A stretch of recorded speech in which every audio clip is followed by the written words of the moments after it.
Bismillah ar-Rahman ar-Rahim. Mes chers étudiants de la section SMC 4, module probabilité statistique, salam alaikum wa rahmatullahi ta'ala wa barakatuh. Bonjour, j'aimerais bien vous faire aujourd'hui le cours sur l'ANOVA. L'ANOVA a une dimension. C'est l'avant-dernier cours en distanciel. La deuxième partie, ça serait le prochain cours, Inch'Allah, ça sera sur les méthodes de statistique multidimensionnelles, à savoir l'analyse en composantes principales prioritairement, d'une manière succincte un petit peu pour vous montrer les approches multidimensionnelles pour faire de la statistique. Aujourd'hui, je vais parler de l'analyse de la variance, ou ANOVA, Analysis of Variance en anglais. Et donc, comme son nom ne l'indique pas, c'est un test d'égalité entre plusieurs moyennes, 3 au moins. Nous avons vu que pour tester l'égalité de 2 moyennes, c'est un test de comparaison que l'on fait par les lois d'échantillonnage que nous avons vues dans la partie test d'hypothèse. Aujourd'hui, nous avons au moins, nous allons parler de tests d'égalité de plusieurs moyennes, au moins 3, en parlant d'une ANOVA à une seule dimension. Ça veut dire qu'il n'y a qu'un seul facteur de variabilité, qui a P modalités. On essaie de regarder, pour chaque modalité, il y a une moyenne MUI, et nous allons tester l'hypothèse A0, mu1 égale mu2 égale mu-P égale mu, c'est plus la peine de mettre l'indice si toutes les moyennes sont égales, contre l'hypothèse alternative qui est il existe au moins 2 qui sont significativement différentes. À chaque modalité, nous avons un échantillon, à chaque modalité AI du facteur étudié, nous avons un échantillon de NI observations. Nous allons noter N, la somme des NI, donc le nombre global d'observations dont on dispose, et nous allons noter XIJ, la JM observation pour la modalité I, avec I variant de 1 jusqu'à P et J variant de 1 jusqu'à NI. On n'est pas censé avoir le même nombre d'observations pour chacune des modalités. On peut avoir des tailles d'échantillons différentes pour les différentes modalités. Les notations que nous avons utilisées aussi, c'est XI bar. On peut mettre des points si on veut, XI point bar. C'est la 1 sur NI, la somme pour J variant de 1 jusqu'à NI des XIJ. C'est la moyenne de la IM modalité, AI. X bar, point, ou X bar tout court. 1 sur N, somme des X, sur I, et la somme sur J de XIJ. C'est une double somme, mais on peut démontrer, en intercalant le NI entre les deux sommes, ça se démontre, c'est 1 sur N, la somme de I égale 1 jusqu'à P de NI, XI, point barre. C'est une pondération des moyennes des différentes modalités. Le modèle de l'ANOVA à une dimension est très simple. Il postule que chaque observation XIJ, c'est une moyenne générale mu, plus un effet alpha I pour la modalité considérée, et plus une erreur, epsilon IJ, pour tout couple d'indices IJ. Avec mu, c'est la moyenne globale, générale, la moyenne générale théorique globale. Alpha I est l'effet de la modalité, de la IM modalité du facteur étudié. Et epsilon IJ, qui est une erreur, c'est l'erreur expérimentale qui est commise. On suppose que cette erreur-là est une variable aléatoire qui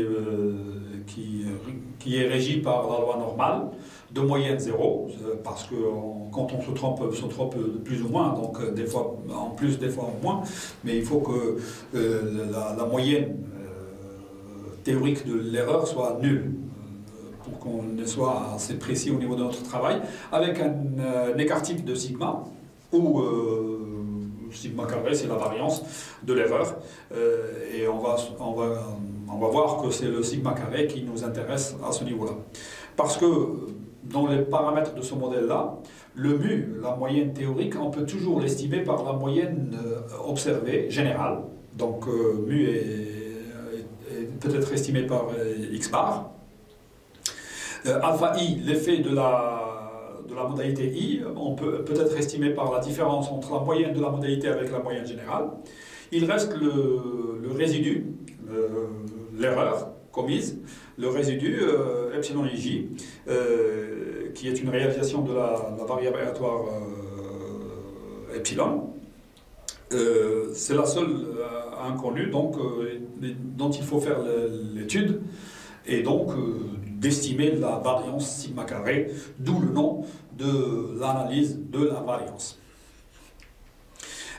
Nous allons noter aussi les notations suivantes pour pouvoir travailler sur le modèle de l'ANOVA. Le SCE, c'est la somme des carrés des écarts, et CM, c'est le carré moyen. Le carré moyen, c'est la division de la somme des carrés des écarts divisé par le nombre de degrés de liberté correspondant. Le carré moyen, c'est une moyenne, hein, mais moyenne de différence au carré. On a le résultat suivant, c'est l'équation de l'ANOVA, ça se démontre.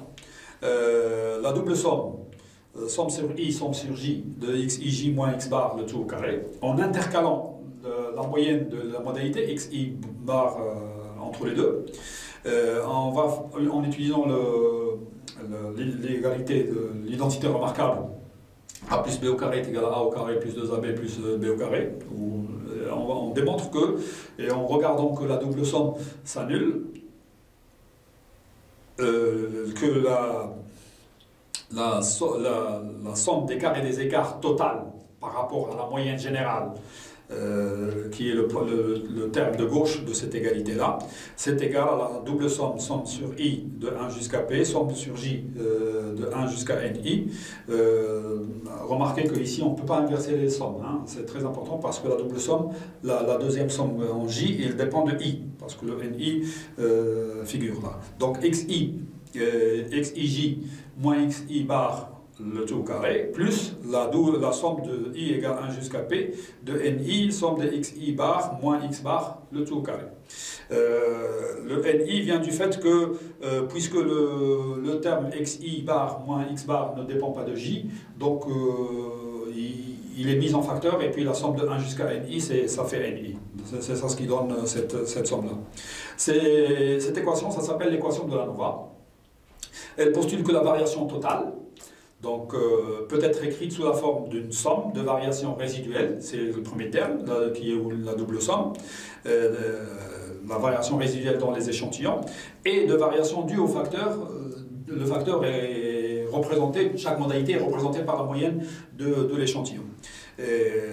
Donc, avec la notation que nous avons prise au niveau de la somme des carrés des écarts, la somme des carrés des écarts totale, c'est la somme des carrés des écarts résiduels, plus la somme des carrés des écarts dus au facteur A étudié. La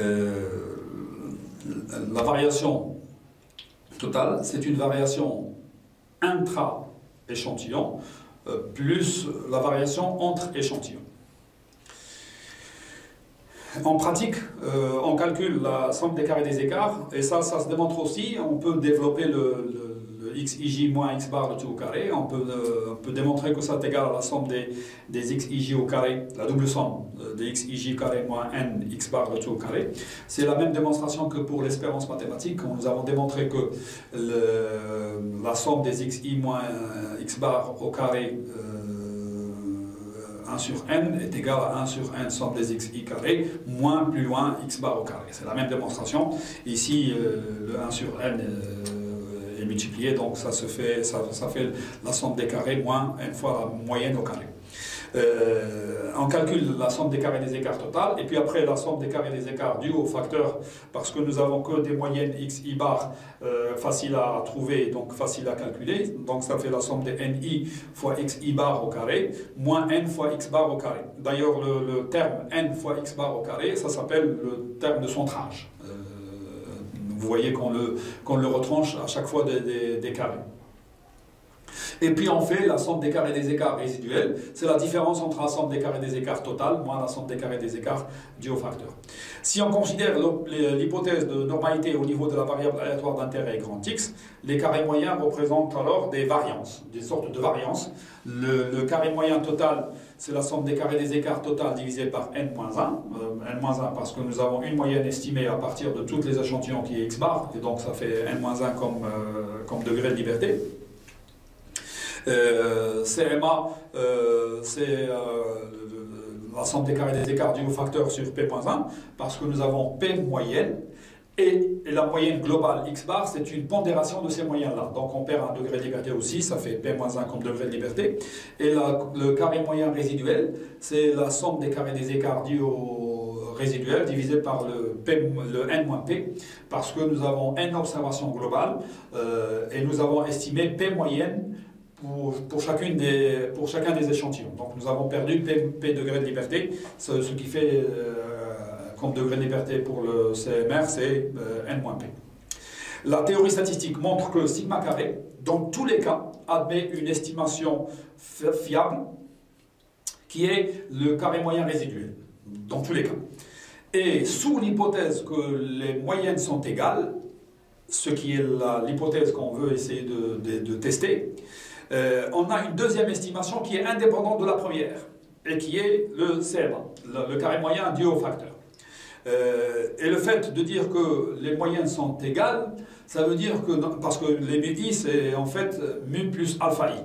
Et donc, que les moyennes sont toutes égales, ça veut dire qu'il n'y a pas d'effet du facteur étudié, et donc que les alpha i sont toutes, les alpha i sont tous égaux à 0, et donc c'est la même hypothèse. Hein. H0, les mu i sont égales entre elles et sont égales à mu, puisqu'elles sont égales, c'est plus la peine de mettre l'indice. Le fait qu'elles soient toutes égales, ça veut dire qu'il n'y a pas d'effet alpha i est égal à 0, quel que soit i, variant de 1 jusqu'à p. Et donc, le fait que nous ayons, sous l'hypothèse H0, que les moyennes sont égales, nous avons deux estimations pour la même quantité, nous allons faire un test d'égalité de deux variances. À savoir qu'il y a une variance sigma 2 qui est estimée par CMR, et le CMA, ça estime une autre variance. Est-ce que c'est la même chose? Et c'est un test de Fischer-Snellekor, le rapport entre deux variances estimées sur échantillon. Donc, l'étude de l'égalité de deux variances, estimée par CMR et CMA, permet de rejeter ou non l'hypothèse A0 d'égalité des moyennes. Donc, c'est un test de Fischer-Snellekor que l'on fait afin de pouvoir conclure concernant l'hypothèse A0. Les résultats de l'ANOVA sont généralement représentés sous la forme d'un tableau. C'est le tableau qui est relativement simple à retrouver. Il suffit de faire les calculs. Dans une première colonne, on va mettre l'origine de la variation. C'est soit le facteur A étudié, soit le résiduel, et en bas, nous avons le total. Dans la deuxième colonne, on met la somme des carrés des écarts. La somme des carrés des écarts due au facteur, la somme des carrés des écarts total en bas, tout à fait en bas, et la différence entre la somme des carrés des écarts total et la somme des carrés des écarts due au facteur, ça nous donne la somme des carrés des écarts résiduels qui est entre les deux. Donc, et les degrés de liberté. Les degrés de liberté, nous avons pour le facteur A, c'est P-1, pour le résiduel, c'est N-P, et la somme des deux, ça fait N-1. Donc, on retrouve toujours un petit peu les choses. Pour le carré moyen, on n'aurait écrit que le carré moyen dû au facteur et le carré moyen résiduel. Celui du total, on n'en a pas besoin parce que ça ne sert à rien. C'est le rapport entre CMA et CMR qui va nous permettre de conclure. Et donc, pour tester l'égalité des variances, pour en fait tester l'hypothèse A0 qui nous intéresse, on va faire le rapport entre CMA et CMR, qui est un loi de Fischer à P-1, N-P degré de liberté. On calcule la valeur de Fischer calculée et on la compare par rapport à la valeur critique de la table de Fischer qui est donnée par la table alpha %, alpha généralement 5%, c'est la table que nous avons fournie au niveau du cours, mais sur les livres statistiques, vous pouvez trouver à 2,5, à 1%, je ne sais pas moi, mais ça dépend des livres statistiques et les tables qui sont dessus.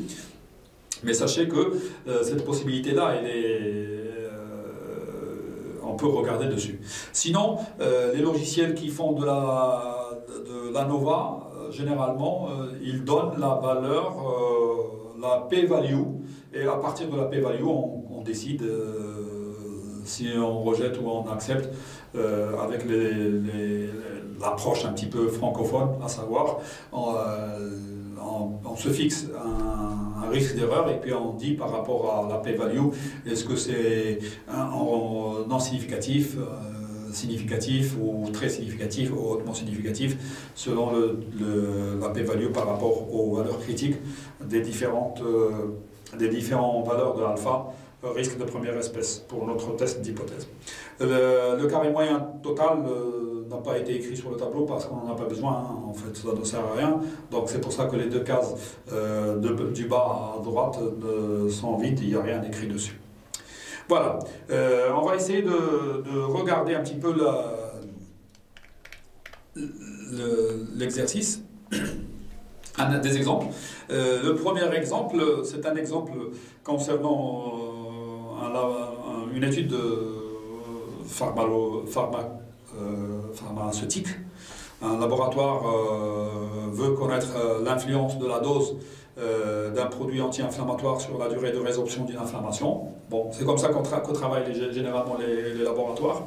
Et ils ont ici, ils prennent plusieurs échantillons avec différentes quantités du produit, et puis après ils prennent un échantillon témoin ou un échantillon placebo, on appelle ça un échantillon avec un placebo, ça veut dire on leur donne un médicament qui n'a aucun effet thérapeutique, mais que ça donne l'impression d'avoir consommé un médicament, mais il n'en est pas un.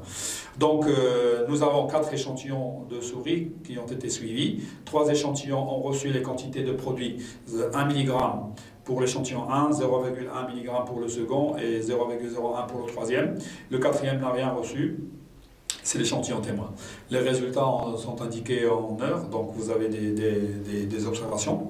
Ici, nous avons le P est égal à 4, parce qu'il y a 4 échantillons, 4 populations en fait, dont on a tiré 4 échantillons.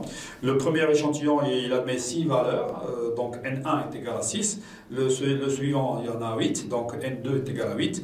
Le troisième, c'est 5. N3 est égal à 5, et le quatrième c'est 7. Donc les tailles des échantillons sont différentes ici. On veut faire l'ANOVA de ce tableau-là, on va essayer de voir est-ce qu'il y a un effet de la dose dans notre étude. Et donc, si on a des moyennes pour les 4 échantillons, est-ce que c'est la même chose ou pas? Est-ce qu'il existe une différence significative entre au moins deux populations ou 2 échantillons, donc 2 populations à partir desquelles sont tirés ces 2 échantillons. Donc la question généralement est toujours comme ça, faire l'ANOVA en rappelant le principe. En rappelant le principe, ça veut dire, je rappelle un petit peu le modèle de base, à savoir xij est égal à mu plus alpha i plus une erreur epsilon ij. Et puis après, l'équation de l'ANOVA, qui est la somme des carrés des écarts total est égale à la somme des carrés résiduels plus la somme des carrés des écarts dus au facteur. Et généralement, on essaie de regarder, le facteur étudié ici, c'est le facteur dose. C'est un problème de variance à une seule dimension, parce qu'il n'y a qu'une seule, c'est la dose qui varie, donc il y a une seule dimension. Le modèle, c'est xij est égal à mu plus alpha i plus epsilon ij, où epsilon ij, ça suit la loi normale de paramètres 0 comme moyenne et sigma comme écart type. L'indice I désigne la dose, donc I variant de 1 jusqu'à 4, et l'indice J, la répétition pour chaque dose, donc J variant de 1 jusqu'à NI. Le mu désigne la moyenne générale pour l'ensemble des 4 échantillons, et alpha I l'effet de la dose I, de la IM dose. On calcule alors, ici avec N1 est égal à 6, N2 est égal à 8, N3 est égal à 5, N4 est égal à 7, donc N est égal à 26. La somme des carrés des écarts total, c'est la somme des carrés moins N fois la moyenne au carré, ça va nous donner 1957. Mes chers étudiants, vous avez maintenant le tableau, vous pouvez vérifier ces calculs-là, on ne sait jamais, hein, que je fasse une erreur de calcul, mais bon, en supposant que je n'en ai pas fait, la somme des carrés des écarts total c'est 1957, et en utilisant les moyennes pour les différentes doses, donc je calcule la moyenne pour chaque dose, et puis après je fais la somme sur I, NI, XI bar au carré, moins N fois X bar au carré, ça va me donner 443. On en déduit la somme des carrés des écarts résiduels, qui est la somme des carrés des écarts total, moins la somme des carrés des écarts dus au facteur. 1957 moins 443, ça va me donner 1514. Et le tableau de l'ANOVA pour tester l'hypothèse selon laquelle mu1 est égal à mu2 est égal à mu3 est égal à mu4 est égal à mu, parce que maintenant, si les moyennes sont toutes égales, c'est plus la peine de mettre l'indice, sera alors, il y a l'origine de la variation qui est le facteur dose, et puis le résiduel, et puis la totale. La somme des carrés des écarts, ça fait 443 pour les doses, 1514 pour la résiduelle et 1957 pour l'ensemble. Les degrés de liberté, que je rappelle, se calcule d'abord en premier, hein, parce que c'est très simple quand on a un petit peu notre échantillon, nous savons à quoi est égal P et à quoi est égal N. Donc 26 moins 1 ça fait 25, je la mets d'abord, et puis après P est égal à 4, P moins 1 ça fait 3, je le mets, et puis après N moins P ça fait 26 moins 4, ça fait 22. Je mets d'abord les degrés de liberté, et puis après au niveau des sommes d'écart et des écarts, pour le facteur dose et pour le facteur résiduel, je divise par le degré de liberté respectif. Pour le carré moyen du haut dose, ça va me faire 443 divisé par 3, ça va me donner 148 à peu près. Et puis 1514 divisé par 22, ça va donner 69. Je fais le rapport entre les deux, 148 divisé par 69, ça va me donner 2,14. Et puis après, je vais regarder la table de Fischer-Snellekor à 3 degrés de liberté pour le numérateur, à 22 degrés de liberté pour le dénominateur. Ça va me donner une valeur critique pour le risque alpha est égal à 5%, qui est égal à 3,05. Comme la valeur calculée, tout dépend un petit peu des... Je viens de me rendre compte, mais bon, c'est pas grave. Les tables, des fois, selon les livres qu'on utilise pour récupérer les tables de Fischer-Snellekor, il y en a qui contiennent le degré de liberté que nous avons, il y en a qui ne les contiennent pas. Enfin, il faut regarder, hein, c'est une question de logique mathématique. Il faut regarder, essayer de regarder entre quoi et quoi la valeur critique appartiendrait, et donc essayer de conclure. Hein. C'est une question de conclusion statistique qu'il faut dire. Il ne faut jamais hésiter si jamais il y a un doute, d'aller chercher une table qui est plus précise, ou bien chercher un logiciel qui donnerait la valeur critique pour un risque alpha et pour les degrés de liberté associés. Essayez de le regarder. Donc ici, la valeur critique c'est de 3,05, et comme la valeur calculée 2,14 lui est inférieure, alors on ne peut rejeter l'hypothèse à 0, donc au risque d'erreur de 5%, il n'y a pas d'effet dose entre les échantillons, entre les populations. Que les moyennes des doses ne sont pas significativement différentes. Elles ne sont pas significativement différentes au risque d'erreur de 5%. J'aimerais rappeler que l'ANOVA, elle permet un test d'égalité des moyennes en un seul bloc. Parce qu'on se peut très bien, c'est une question d'approche, hein. On peut prendre les moyennes 2 à 2 et faire les tests de comparaison. Mais là, on augmente les risques d'erreur. Par contre, l'ANOVA, elle nous permet de faire un seul test global pour les P moyennes, avec P supérieur ou égal à 3, d'une manière tout à fait naturelle, et puis avec un seul risque, qui est le alpha, qui est fixé dès le départ. L'estimation de la variance sigma carré, ici, c'est 69. Donc nous avons, si vous voyez là, nous avons 69 comme première estimation, qui est valable tout le temps, et 148 qui n'est valable que lorsque l'hypothèse est vraie. Donc normalement, même si on ne peut rejeter à 0, donc si on dit que les moyennes sont égales, on ne prend pas pour l'estimation de sigma carré de 148. On prend la meilleure, qui est 69, qui est valable tout le temps. L'estimation de sigma carré, de la variance sigma carré. La valeur calculée de la loi de Fischer-Snedecor est toujours, généralement, plus grande que 1. Et si elle est plus petite que 1, ça veut dire que le modèle est mauvais. Le modèle de l'ANOVA n'est pas bien choisi. Parce que dans ce cas-là, la variabilité, on a une précision au niveau de la dose dont l'estimation ne serait vraie que lorsque l'hypothèse est vérifiée, alors que la dispersion globale, qui est valable tout le temps, elle est plus large. Donc on est moins précis globalement que sous une hypothèse assez précise. On laisse dans la variabilité, on laisse dans le résiduel quelque chose qui est trop grand par rapport à ce que nous avons expliqué.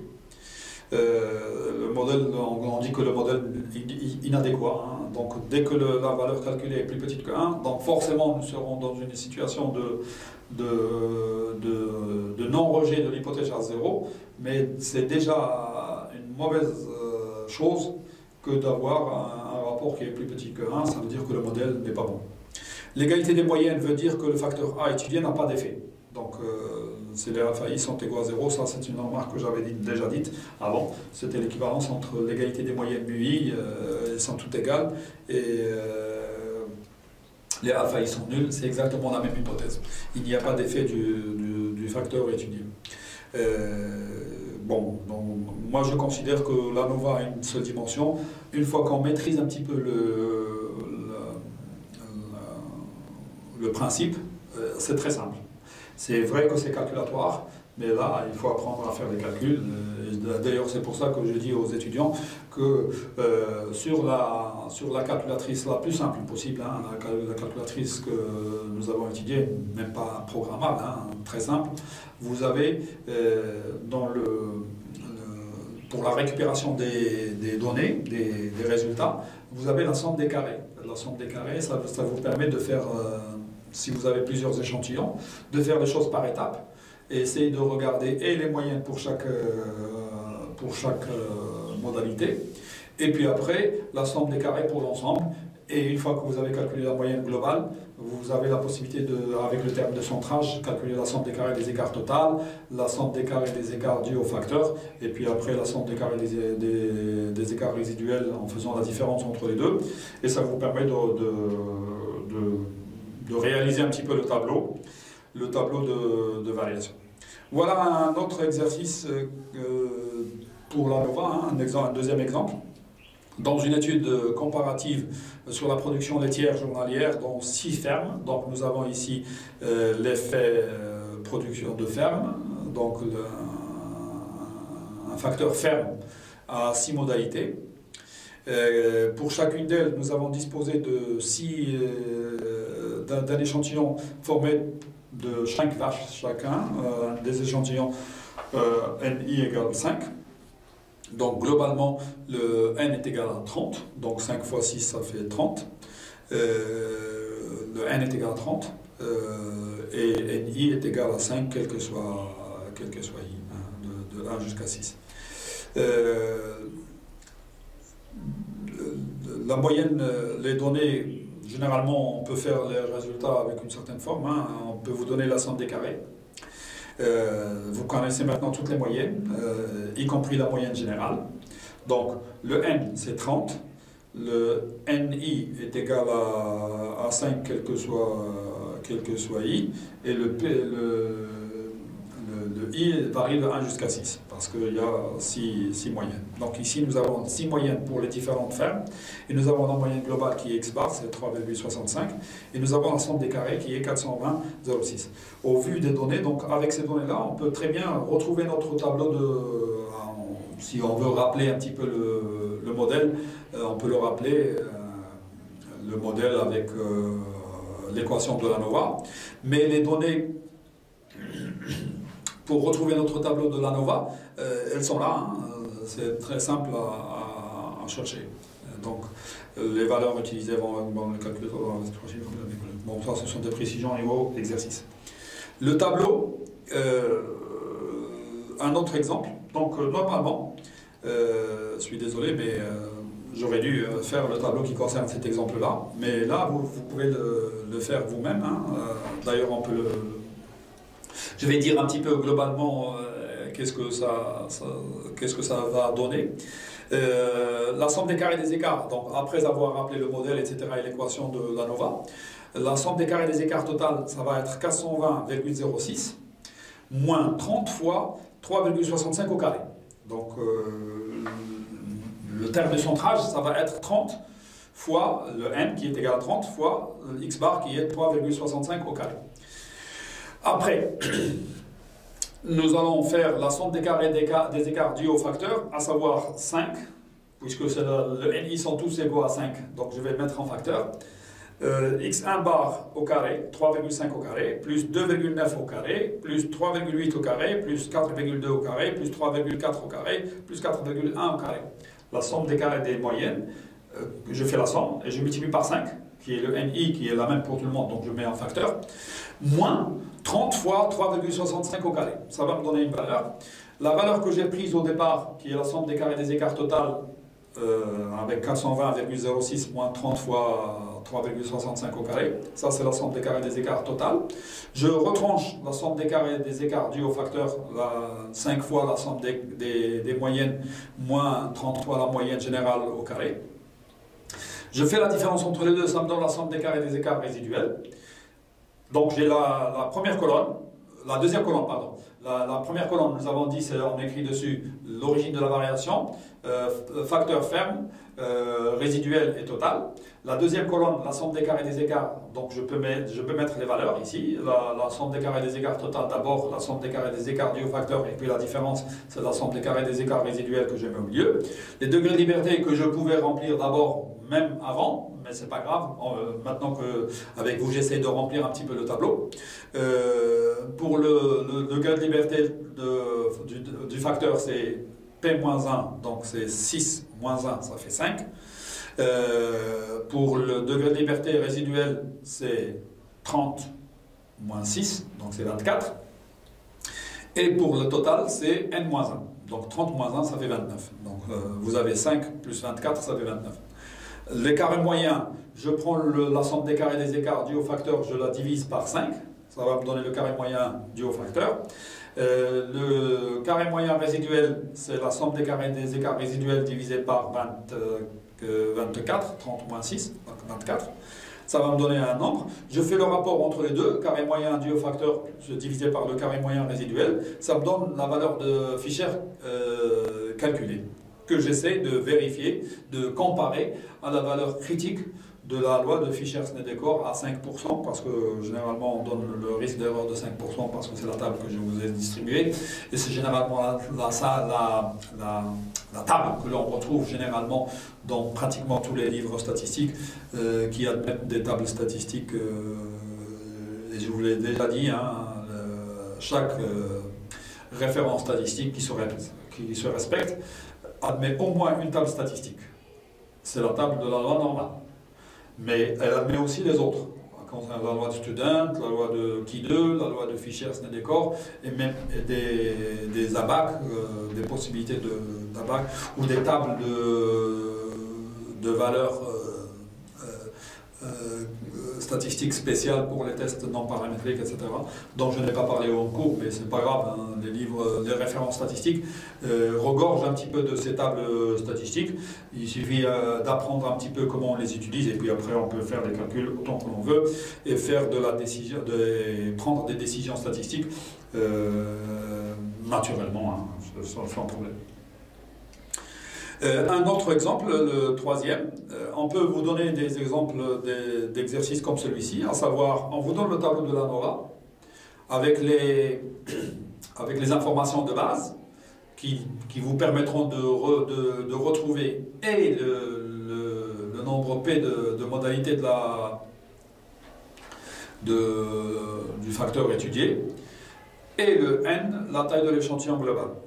Et donc, généralement, on peut très bien remplir très vite notre tableau à partir de données, même si on a des données manquantes, qu'on peut remplir, qu'on peut retrouver facilement, hein, en fait.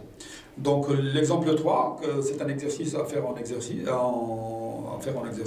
Je vous conseille d'apprendre un petit peu à utiliser ces choses-là, parce que ça permet un petit peu de vite retrouver et d'appliquer un petit peu la pratique statistique au niveau de la NOVA, au niveau de l'analyse de la variance, à une seule dimension. Parce qu'on peut avoir la NOVA à plusieurs dimensions, mais ça, le modèle se complique et les choses se compliquent davantage. Mais bon, nous, on a pris la NOVA à une seule dimension, ça suffit largement pour un autre niveau, pour faire de la statistique convenablement. Pour comparer, l'exemple, qu'est-ce qu'il dit? Pour comparer 4 procédés de décontamination de l'eau, on a disposé de 4 échantillons. Donc pour chaque, nous avons un procédé à 4 modalités, et pour chaque modalité, nous avons un échantillon qui admet 6 observations chacune. Donc ici, le P est égal à 4, et le NI est égal à 6 pour chaque I, de 1 jusqu'à P, donc de 1 jusqu'à 4. Donc globalement, nous avons un échantillon de 4 fois 6, 24. Donc le N, le nombre global d'observations, c'est 24, 6 fois 4. Le P, c'est 4. Donc dans notre tableau qui est ici, la première chose que l'on peut mettre, c'est le degré de liberté. À savoir, pour le procédé, le facteur procédé, nous avons P-1, c'est-à-dire 4 moins 1, ça fait 3. Pour le total, ça fait 24 moins 1, ça fait 23. Et pour la résiduelle, c'est N moins P, donc c'est 24 moins 4, ça fait 20. Donc 3 plus 20, ça fait 23. Donc normalement, la somme des degrés de liberté pour procédé résiduel, ça doit donner le degré de liberté pour le total. Maintenant, la valeur que nous avons ici, c'est la valeur du carré moyen résiduel. Pour retrouver la somme des carrés des écarts résiduels, il faut multiplier par le degré de liberté. Parce que la somme des carrés des écarts résiduels divisé par le degré de liberté, ça vous donne le carré moyen. Donc pour retrouver la somme des carrés des écarts résiduels, il suffit de multiplier le carré moyen résiduel par le degré de liberté associé. Et ça vous donne 100,9 multiplié par 20. Ça va donner 2018, hein, je pense, hein, 2018. 2018 comme somme des carrés des résiduels. Nous avons ici la somme des carrés et des écarts total, qui est 3654,5. Je retranche la résiduelle, qui est de 2018. J'espère, hein, je pense ne pas me tromper à ce niveau-là, parce que c'est 20 fois 100,9, ça va me donner 2 fois 1009, ça fait 2018. Donc, si je fais la différence, ça va me donner la somme des carrés et des écarts dû au facteur procédé, que j'écris au niveau de procédé. Je divise par le degré de liberté qui est 3, ça va me donner le carré moyen dû au facteur. Et après, je fais le rapport entre les deux carrés moyens, ça me donne la valeur de Fisher calculée, que je vérifie, que je compare par rapport à la valeur critique qui est donnée pour alpha égale 5%, qui est donnée par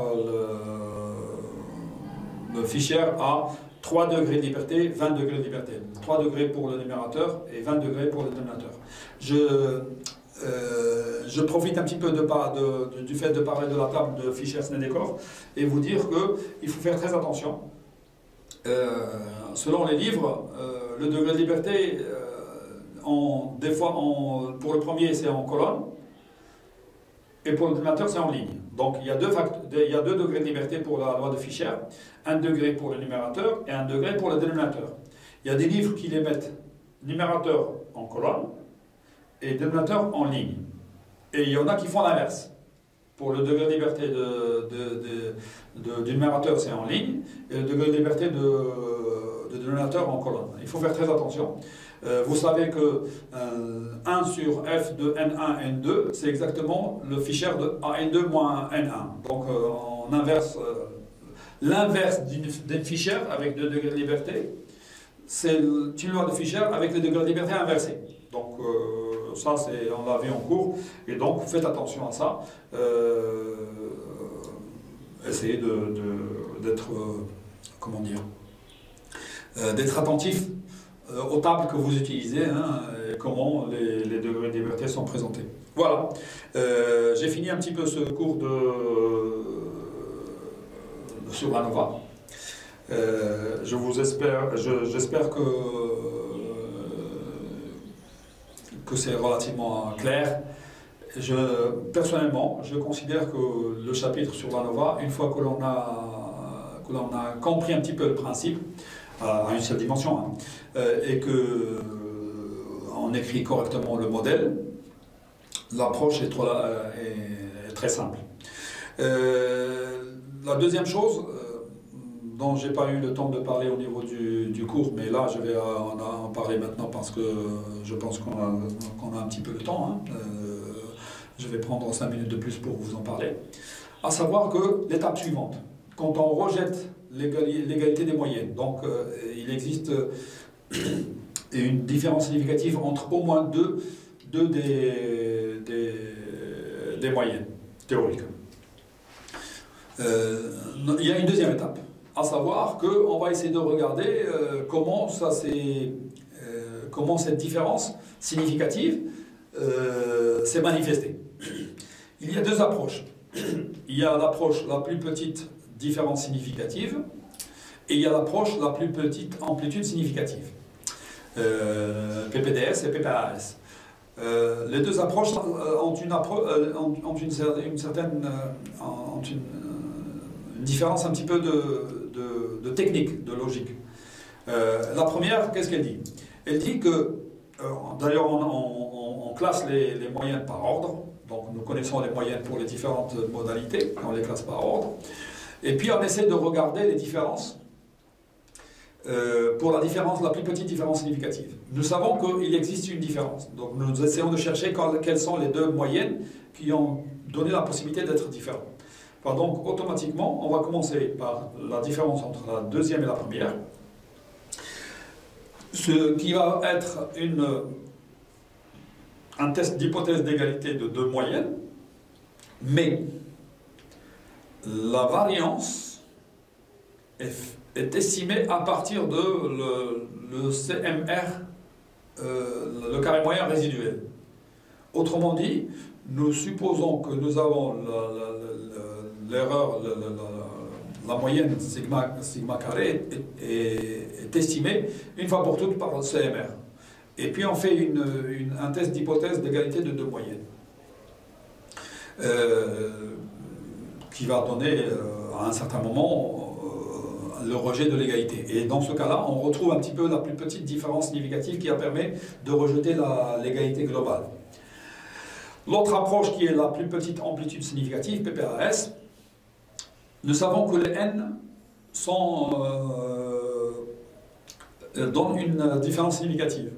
Enfin, on va essayer d'enlever, dans la PPDS, on prend 2 par 2, en prenant parmi la première, et puis après on essaie de regarder. C'est une technique un petit peu, une approche combinatoire, un petit peu. L'autre, c'est une approche globale. Nous savons que pour les P, il y a une différence significative. Nous allons enlever une moyenne, la plus grande ou bien la plus petite. D'abord, on fait l'une et puis après l'autre. Et on essaie de regarder les P-1 globalement. Et si, une fois qu'on arrive à un groupe de moyennes qui donne non-rejet de l'égalité des moyennes, ça y est, nous avons atteint l'amplitude, la plus petite amplitude significative qui nous a donné la différence entre les moyennes. Donc, dans l'une, nous prenons 2 par 2 à partir des moyennes qui sont ordonnées. Ça, c'est pour la plus petite différence significative. Et pour l'autre, nous prenons l'ensemble, et puis on enlève une moyenne. Une fois, on enlève la plus grande, et puis une autre fois, on enlève la plus petite, et on essaie de regarder s'il y a une différence significative, s'il y a un non-rejet de l'égalité des moyennes. Et à ce niveau-là, on essaie de déterminer la plus petite amplitude significative. Voilà. Ça nous permet de dire, tiens, c'est à partir de ce groupement de moyennes, quelles sont les moyennes qui sont relativement non significativement différentes par rapport à celle qui est relativement différente. Bon, voilà. Je vous souhaite une bonne lecture, une bonne visualisation des choses que nous avons vues jusqu'à maintenant. Si vous avez des remarques ou si vous avez des questions, je serai heureux de répondre, si je peux, à vos questions. Il n'y a pas de mystère, hein. Il faut que vous travaillez un petit peu les exercices, que vous essayez de regarder un petit peu les choses et de savoir, de maîtriser les notions que nous avons vues. Cette année, je suis relativement fier et content d'avoir au moins en présentiel fait l'essentiel du cours, et donc même au niveau satisfaction personnelle, pour vous aussi, hein, pour moi et pour vous, hein, je sais qu'il n'y a pas mieux que les présentiels, et donc nous avons vu suffisamment de notions pour vous permettre un petit peu de, comment dire, d'avoir un bagage suffisant pour approcher les phénomènes que vous êtes en train d'étudier d'une manière statistique correcte, avec une certaine logique, avec une certaine approche scientifique adéquate, pour pouvoir répondre aux différentes questions qui vous seront posées. Et je vais me répéter, mais je ne vais pas vous dire quelque chose de nouveau, à savoir que les statistiques maintenant font partie intégrante de notre vie de tous les jours. Il faut avoir un bagage scientifique pour avoir des informations, pour ne pas se faire avoir. Il faut avoir un esprit critique pour pouvoir regarder les choses avec une certaine méfiance. Cette méfiance statistique, quand on la comprend, on ne se fait jamais avoir. Et ça, c'est l'objectif un petit peu, et je l'ai dit et je le redis, c'est l'objectif du cours que nous avons donné, hein. C'est pour pouvoir vous armer contre ces annonces un petit peu statistiques qui peuvent vous paraître agressives, rien qu'en regardant un petit peu les bonnes informations, et comment les atténuer des fois, et comment pouvoir en profiter d'autres fois pour pouvoir annoncer les choses. Voilà. J'aurais aimé, hein, ça c'était un objectif que j'avais l'année dernière, mais que, bon, je pense que on n'a pas eu l'occasion, mais l'année dernière, j'avais essayé de demander, avant qu'il n'y ait le problème de la pandémie, et le fait que tous les cours en présentiel ont été annulés, c'était de demander aux étudiants de faire eux-mêmes une étude statistique sur le terrain. Et donc, apprendre un petit peu à travailler pour d'abord avoir un projet avec un certain objectif, de pouvoir chercher sur le terrain des observations pour pouvoir vérifier éventuellement une étude que chacun d'entre vous aurait aimé faire. Hein. Mais bon, j'ai pas eu l'occasion l'année dernière à cause de la pandémie.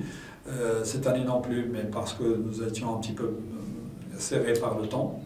On n'a pas eu l'occasion d'en parler au départ pour que vous puissiez faire un projet personnel chacun chacun pour soi, hein, afin d'avoir une idée sur l'étude statistique et comment ça se fait et comment on peut la faire au niveau pratique. Voilà, il me reste à vous faire un cours sur les méthodes statistiques multidimensionnelles. Nous avons fait un petit peu la statistique avec un certain objectif, hein. La première partie, c'était une partie statistique descriptive, c'était quels sont les moyens pour pouvoir décrire. La deuxième partie, qui était pour moi la plus intéressante, la plus importante, et donc c'était la partie statistique inférentielle avec avec les rappels au niveau de la théorie des probabilités qui nous donnait un petit peu le cadre statistique adéquat pour l'application de la statistique inférentielle. Je vous rappelle, hein, la statistique inférentielle, c'est nous allons généraliser à toute la population ce que nous avons trouvé sur un échantillon. Et donc, aussi bien au niveau estimation statistique ou test d'hypothèse, il restait la partie statistique multidimensionnelle, hein, ou l'analyse des données.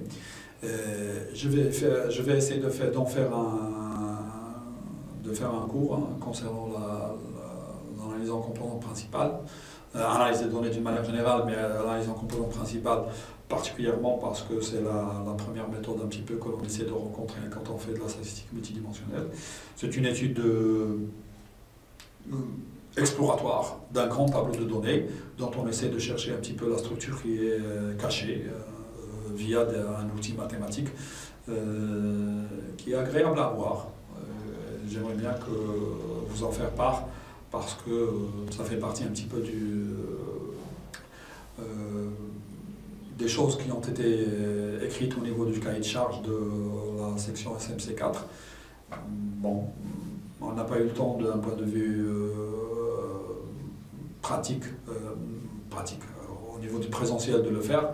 Je vais le faire en distanciel avec un cours enregistré. J'espère qu'il vous sera utile et je vais le mettre au niveau de la chaîne YouTube que j'ai créée spécialement pour les étudiants de SMC4 de l'année dernière. Je vais rester sur cette chaîne-là pour pouvoir mettre les choses que j'estime un petit peu qui peuvent répondre un petit peu à vos attentes. Voilà, je vous souhaite une bonne préparation d'examen.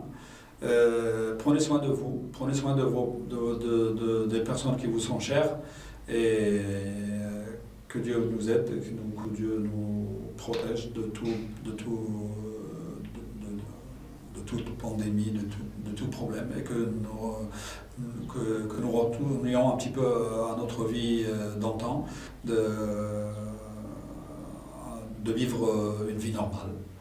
Voilà.